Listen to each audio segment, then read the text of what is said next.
The black Mercedes rolled silently into the long driveway, its engine humming like a secret. Adrian Wolf, one of the youngest self-made millionaires in the city, had returned home hours earlier than planned. His business trip had been cut short after a deal unexpectedly closed ahead of schedule, and for the first time in months, he felt something unfamiliar: excitement. Not for money, not for power, but for home. For his daughter. It had been a year since the accident. A year since little Emma stopped laughing. Adrian stepped out of the car, adjusting his suit, his mind already preparing for the usual silence inside the mansion. No giggles. No tiny footsteps running toward him. Just the quiet hum of luxury that had replaced the warmth of family. But as he reached the front door, something felt different. He froze. Was that laughter? A soft, bright, unmistakable sound echoed from inside. His heart skipped. No, it couldn't be. He hadn't heard that sound in so long. He almost thought he imagined it. Slowly, his hand trembled as he pushed the door open, and then he almost fainted. Right there, in the sunlit indoor garden, stood a young nanny, simple, calm, wearing a light blue dress with a white apron, holding Emma in her arms. But it wasn't just that. Emma was laughing, not just smiling, not just reacting. She was laughing, freely, loudly, joyfully, as she reached for a green leaf, her tiny fingers brushing against it like it was the most magical thing in the world. The nanny gently watered the plants with a small green can, speaking softly, her voice soothing like a melody. Look, Emma, the plants are thirsty, just like us. But when we care for them, they grow happy and strong. Emma giggled again. Adrian's knees weakened. He had to grip the doorframe to steady himself. For a moment, he couldn't breathe. For months, the best doctors, therapists, and specialists money could buy had tried to bring Emma back to life, emotionally. After the accident that took her mother, Emma had shut down. No laughter. No speech. No joy. And now she was alive again. Tears filled Adrian's eyes as he stepped closer, unable to believe what he was witnessing. The nanny hadn't noticed him yet.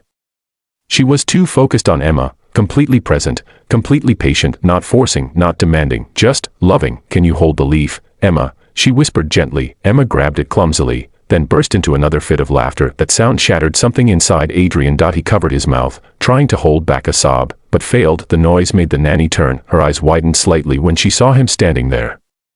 Sir, I didn't hear you come in. Adrian couldn't speak. He just stared. Then finally, his voice broke. She's laughing. The nanny looked down at Emma, then back at him with a soft smile. Yes. She does that a lot now. A lot, he whispered, almost in disbelief. She nodded gently. Every day. Adrian's heart clenched. Every day, and he wasn't there to see it. He took a slow step forward. Emma noticed him now. For a brief second, their eyes met, and Adrian braced himself for the usual blank expression, but instead, Emma smiled. A small, shy, but real smile. Daddy, the word hit him like lightning. His legs gave out, and he dropped to his knees right there on the polished floor. That was the first time she had spoken since the accident. Tears streamed down his face as he reached out, his hands shaking.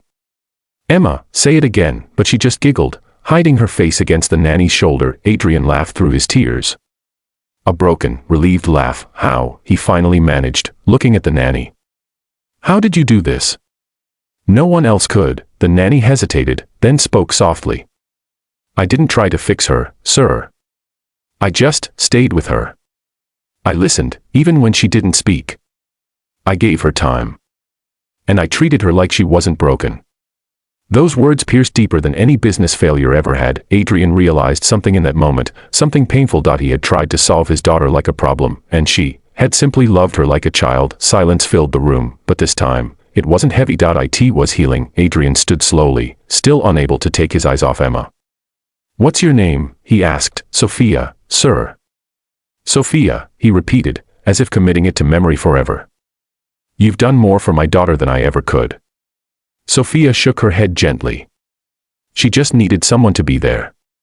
Adrian swallowed hard. Then, something changed inside him. For the first time in years, money didn't feel powerful. Love did. He walked closer, carefully taking Emma into his arms. She didn't resist. She didn't cry. She rested her head on his shoulder, and in that moment, Adrian Wolf, the man who owned everything, realized he had almost lost the only thing that truly mattered. Thank you, he whispered, his voice full of emotion. Sophia smiled softly, and the sunlight pouring through the glass seemed brighter than ever. If this moment touched your heart, don't forget to subscribe to the channel, Because stories like these remind us that sometimes, the greatest miracles aren't bought, they're felt.